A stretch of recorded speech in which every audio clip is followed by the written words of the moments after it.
Hello and welcome back.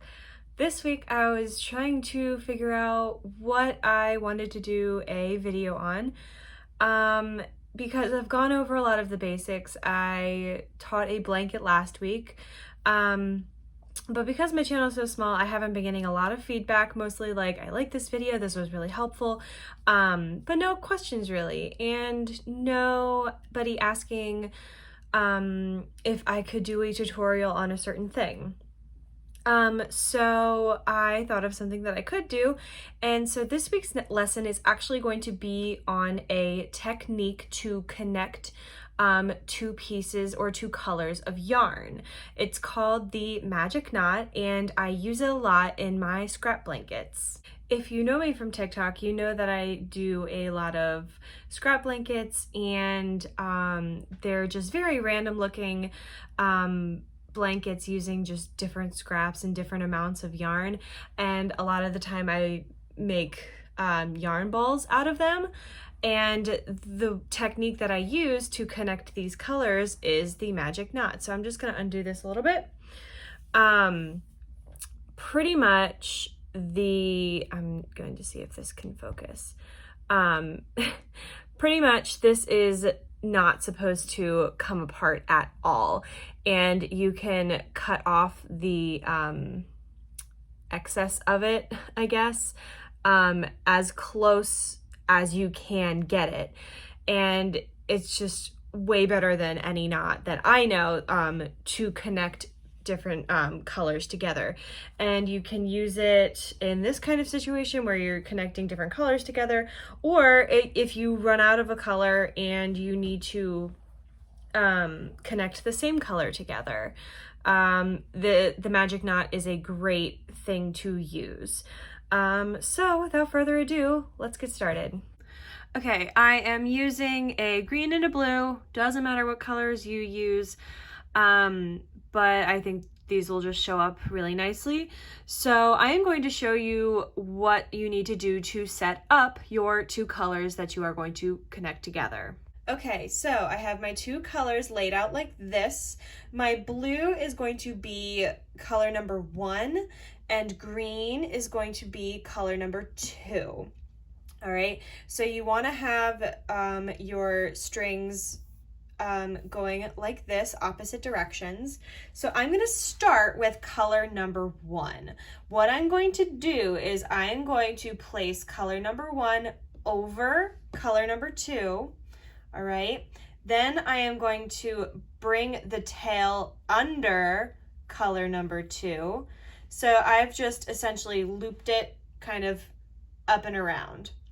Then what is going to come next is I am going to cross the tail with the rest of it, and then I am going to tuck that tail into the loop that I have created, and then I'm going to pull it tight. Okay? And that is color number 1 done. All right, now let's look at color number 2. What I'm going to do for color number 2 is I'm going to put it over,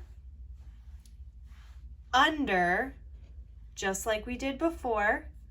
All right, we've just looped it down and around.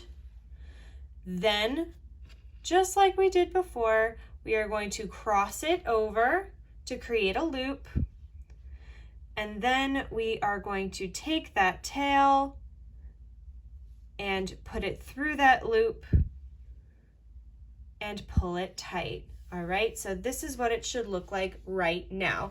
You're essentially just making 2 knots with each color around that other color. Okay, so your yarns should look like this. And what's going to happen next is why this is called the magic knot.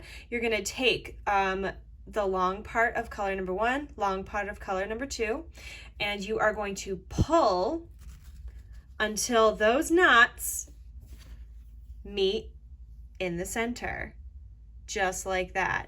Now, as you can see, we have these 2 tails like this, okay? And you are just going to take your not kitchen scissors and you are going to snip as close to those knots as you can. And now you have virtually no extra string hanging off. They're not going to come apart. See, I'm just going back in and just snipping off that little extra. I can pull on this as much as I want and it's not going to come apart. And yeah, that's the magic knot. I hope you found that helpful.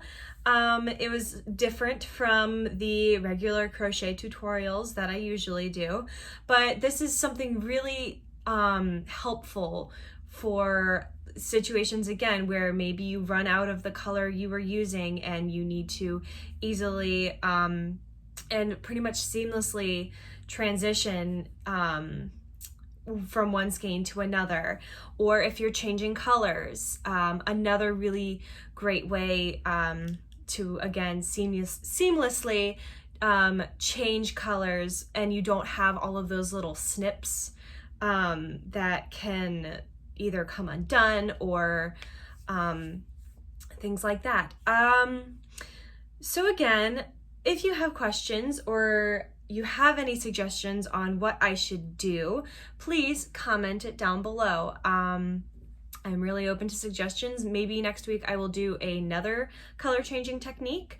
But yeah, easy video today. I will see you next week.